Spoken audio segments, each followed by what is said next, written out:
Չնայած Գազայի պաղեստինցիները հայտնում են, որ հրադադարն ամեն օր խախտվում է, Իսրայել ժամանած ԱՄՆ փոխնախագահ Ջեյդի Վենսը հայտարարում է, որ Թրամփի միջնորդությամբ հաստատված խաղաղությունը գերազանցում է բոլոր սպասումները։ Վաշինգտոնը պատվիրակություն է ուղարկել Իսրայել քննարկելու Թրամփի 20 կետանոց խաղաղության համաձայնագրի գործարկման երկրորդ փուլը։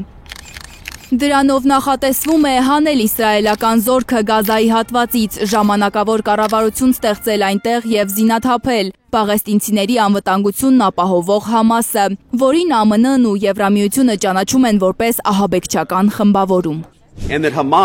Մեր զգուշացումը Համասին շատ պարզ է։ Նախագահ Թրամփի ներկայացրած 20 կետանոց ծրագրի պայմանները շատ հստակ են։ Համասը պետք է զինաթափվի, Համասը պետք է իրեն լավ պահի, այդ դեպքում բոլոր մարտիկներին կարող է որոշակի ներում շնորհվել։ Փոխնախագահի հետ Թրամփն Իսրայել է գործուղել նաև իր հատուկ բանագնացին։ Սթիվ Ուիթքոֆն առաջինն այցելել է Համասի ազատ արձակած հրեա գերիներին։ Հանդիպեցինք պատանների եւ նրանց ընտանիքների հետ։ Իսկապես հուզիչ պահ էր։ Մարդիկ իսկապես շնորհակալ են նախագահ Թրամփին իրենց երեխաներին տուն վերադարձնելու համար։ Եվ ես այդ սենյակում ոչ մի ընկճված մարդ չտեսա։ Ես տեսա ուժեղ մարդկանց, ովքեր շատ ծանր իրավիճակից փրկվել են։ Ծանր, անմարդկային իրավիճակում են շարունակում ապրել պաղեստինցիները։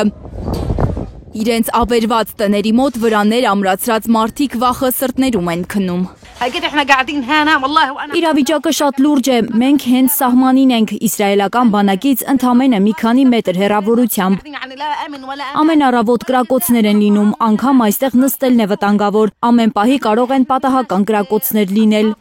Հրադադարից հետո վերադարձանք ու տեսանք, որ էլ տեղ չունենք ապրելու, ստիպված էինք վրան խփել, հիմա ոչ ջուր ունենք, ոչ էլեկտրաէներգիա։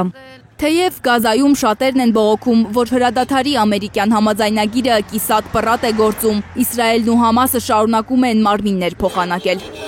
Պաղեստինյան իշխանությունների տվյալներով Իսրայելը մինչ այժմ 165 պաղեստինցի բանտարկյալների մարմիններ է հանձնել, իսկ Համասը 14 իսրայելցի պատանդների մասունքներ է վերադարձրել։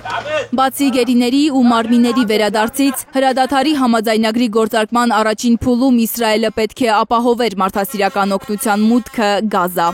ՄԱԿ Պարենի համաշխարհային ծրագրի ներկայացուցիչները հայտարարել են, որ Գազա մատակարարվող սննդամթերքի քանակն անբավարար է։ Իսրայելը բացել է ընդամենը 2 անցակետ։ Լանա Համբարձումյան, Մարիամ Ամիրջանյան, Գագիկ Տեր-Ղազարյան, Հայլուրի համար։ Հայաստանում ու աշխարհում տեղի ունեցող իրադարձությունների մասին առաջինն իմանալու համար բաժանորդագրվեք մեր ալիքին, սեղմեք զանգակը, որ բաց չթողնեք ամենահրատապը, կարևորն ու հետաքրքիրը։